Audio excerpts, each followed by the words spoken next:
Bonjour à toutes et à toutes, bienvenue sur ce plateau Sport 8, l'émission des sports de 8 Mont-Blanc.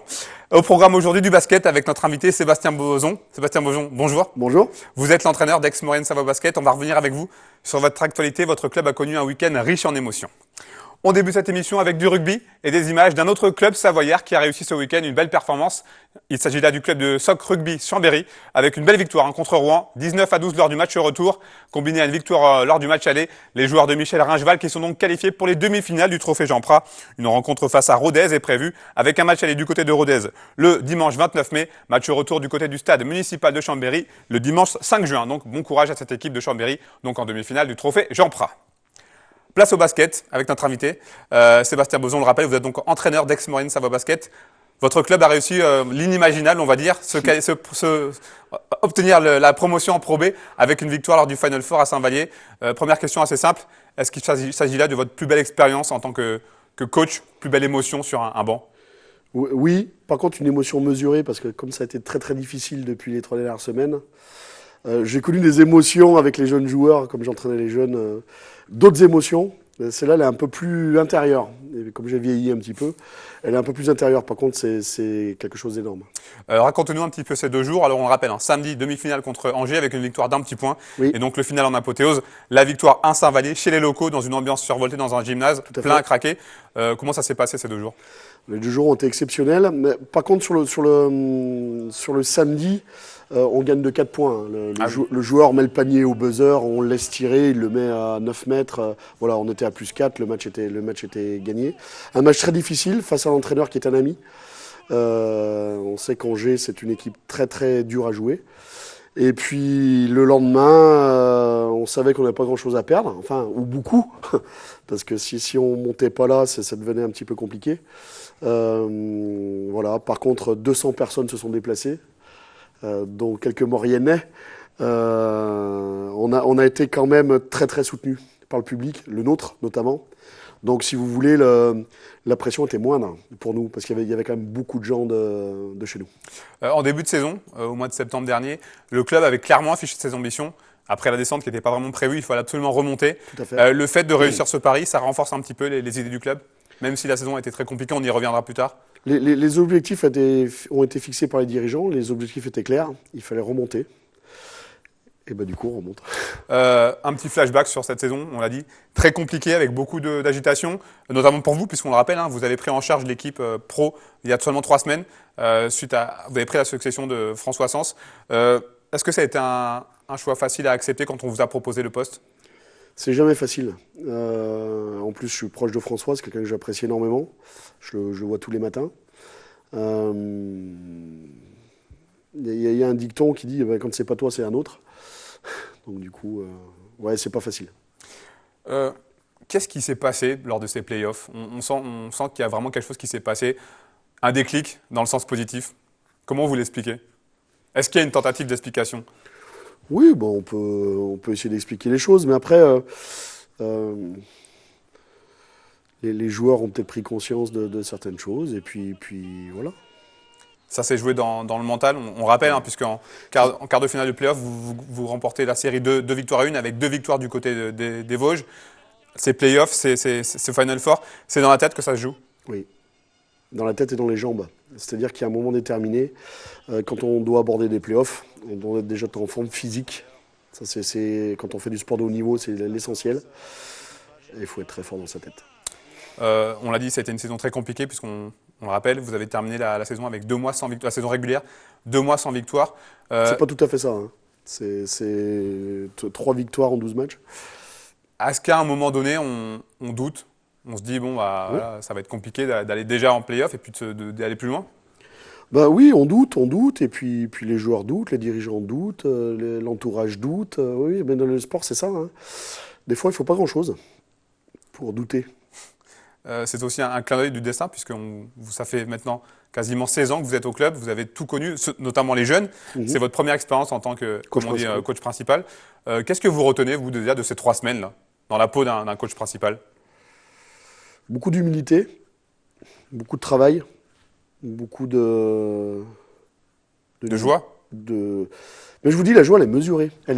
Pourtant, je suis quelqu'un d'enjoué dans la vie. C'est très bizarre. C'est un sentiment pour l'instant qui est très bizarre. Vous n'arrivez pas Non. à expliquer cette sensation de… Non, non.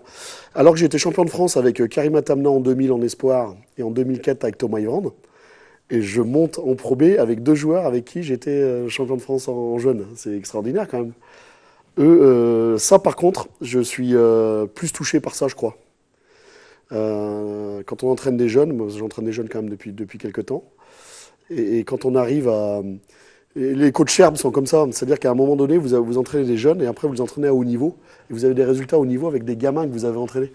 Et ça là par contre c'est un vrai plaisir. Justement, 2 cas précis dont vous venez de parler, Thomas Ivrand, Karim Aptana, 2 joueurs du cru. Ouais. Là aussi, c'est important de pouvoir compter sur des joueurs du cru qui s'imposent en tant que cadre et qui font partie de l'épopée. C'est très important ça. Karim Attanma d'Annemasse et Thomas Ivrand, donc Savoie Haute-Savoie, vous voyez. Ça met un peu plus de… Là vraiment ça me met un peu de… même beaucoup. Pour en revenir au scénario de cette finale contre Saint-Vallier, vous êtes derrière quasiment pendant 38 minutes sur 40. Ouais. À quel moment précis du match vous vous êtes dit, bon, bah, ça y est, là, je pense que c'est bon, on va pouvoir passer dessus? On se l'est dit à la mi-temps. À la mi-temps, on n'était pas bien, mais par contre, paradoxalement, on était bien. On a changé tactiquement des choses à la mi-temps. On a eu de gros problèmes sur les pick and roll. Donc en fait, on aidait sur les pick and roll et on a changé de stratégie. On sortait plus fort sur les pick and roll. On a arrêté de faire certaines choses. Et comme on les avait scoutés un petit peu, c'est une équipe qui dépendait beaucoup de son tir extérieur. Et on a dit à la mi-temps, à un moment, ça va s'arrêter. Si on continue comme ça va s'arrêter pour eux. Et ça s'est arrêté. Au moment du coup de sifflet final, on a vu les images. C'est quoi, un trop plein d'émotions? Submergé par l'émotion. Ouais, submergé. Ouais. Submergé par l'émotion. On n'arrive pas à y croire, on se dit que c'est pas possible. Si. Moi, j'y ai cru. Submergé par l'émotion. Il y avait ma famille, mes amis. Et comme je vous dis, moi, c'est mon club quand même depuis quelques temps. Beaucoup de gens qui m'apprécient. J'apprécie quand même quelques personnes ici. Submergé par l'émotion. Alors la saison vient à peine de se terminer, mais on se penche déjà sur la saison prochaine, donc avec un retour en Pro B, l'antichambre de la Pro A. Déjà, une première question, est-ce que vous serez toujours sur le banc d'Aix-Marine Savoie Basket? Normalement, oui. En tout cas, c'est votre volonté? C'est la volonté de chacun. C'est vraiment en tant que coach principal, c'est une expérience qui vous a servi, qui vous servira pour la suite? C'est-à-dire les 3 semaines que vous avez vécues là, pour la suite de votre carrière en tant qu'entraîneur. Après, comme je disais, je suis un jeune coach, c'est-à-dire que j'avais jamais coaché au niveau, mais ça fait quand même quelques temps que je suis là. Donc, ça me sert beaucoup. Mais il y a une vraie différence, par contre, entre la Nationale 1 et la Pro B. C'est notamment au niveau du nombre de joueurs étrangers. Donc, on ne gère pas une équipe qu'avec 5 joueurs étrangers ou 2. Voilà, c'est pas la même chose. C'est un championnat qui est complètement différent dans l'approche tactique. C'est un championnat très athlétique. C'est un championnat complètement différent. Le fait d'avoir réussi à remonter en Pro B, c'était quoi? C'était indispensable. Vous avez dit en début d'interview, le club était en danger. Oui. Si jamais vous n'aviez pas réussi à remonter. Oui. Pour quelle raison? Ça faisait 25 ans qu'on était en Pro B. Et par rapport au partenariat, nous étions en vrai danger. Et puis il y a une chose qui est très très importante, c'est qu'on perdait l'agrément du centre de formation. Et perdre l'agrément du centre de formation, on ne peut pas. C'est impossible. Vous ne pouvez pas vous le permettre? Non, parce que plus de jeunes joueurs, ça veut dire plus de jeunes joueurs, ça veut dire plus de recrutement de jeunes, ça veut dire beaucoup de choses. L'année prochaine, on imagine l'objectif principal, bien évidemment, de se maintenir. Bien sûr. Mais est-ce que, au fond de vous-même, vous l'avez dit, 25 ans de Pro B, est-ce que Aix-Marine pourra un jour, je parle vraiment à long terme, voire plus haut? Alors ça peut paraître un peu démesuré de dire ça aujourd'hui, alors qu'on est au lendemain de l'accession en Pro B, mais est-ce que Aix-Marine pourra un jour peut-être se mêler à la lutte pour monter en Pro A? En tout cas, est-ce que vous pensez que le club a les reins assez solides? Pour l'instant, non. Nous avions, je sais pas, 1,3 million, 1,3 million de budget. Il faut 3 millions pour la Pro A. Et l'Asvel à 7. Donc, voilà. On voit le gouffre. En tout cas, une dernière question. Allez, si vous deviez résumer cette saison en un mot, en une phrase. Alors, comme je ne suis pas russe, je dirais les montagnes russes, les montagnes mauriennaises ou savoyardes, les up and down. En tout cas, merci d'être venu sur notre plateau. Encore un grand bravo, félicitations à tout votre groupe et puis bonnes vacances. Je pense que vous allez quand même prendre quelques jours bien mérités. Merci de votre accueil. Merci beaucoup. On termine cette émission avec le Free Handis Trophy, une initiative qui vient en aide aux personnes en handicap. Le départ de l'épreuve a été donné du côté d'Annecy ce week-end avec une arrivée prévue le 28 mai prochain du côté de la Côte d'Azur à Nice. On écoute Florence Beaune, l'organisatrice, et quelques participants.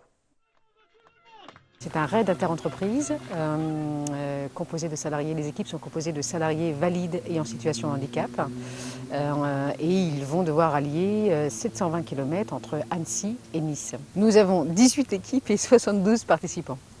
Alors, ils vont avoir en moyenne à faire 80-90 km par jour. C'est une course en relais, donc tous les 20-25 km, ils vont se relayer. Ils seront toujours 2 en lice, un salarié valide et un salarié en situation de handicap.